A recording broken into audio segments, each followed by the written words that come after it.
Hi everyone, my name is Umi with Web Design and Company, and today we have with us Scott Dolson from Evervest Home Buyers. Hi, Umi. How you doing today? I'm good, how are you? Great. Thank you for having me. All right, so Scott, I've got a question for you. Can homeowners sell their homes if they are in a divorce or in the middle of a divorce?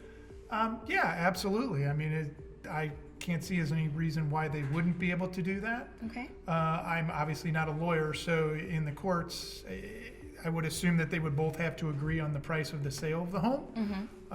But as far as being able to sell it, as long as we can, get all parties there to take a look at the home and determine the value and determine a time frame in which to do that, it shouldn't be a problem, I wouldn't think. Okay.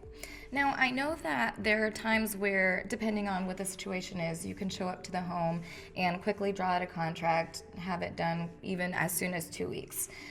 With that being said, if you give that price, would you be able to separate that between both parties so that way it's split evenly, depending on what they decide on? It's a great question. So I would think that wouldn't be a problem. So every closing that we do at a title company, okay? So a title company's third party. I don't really have anything to do with them aside from I've been dealing with them for 20 plus years. Okay, so you have experience in I this. do have I have a few years experience, yes. Okay.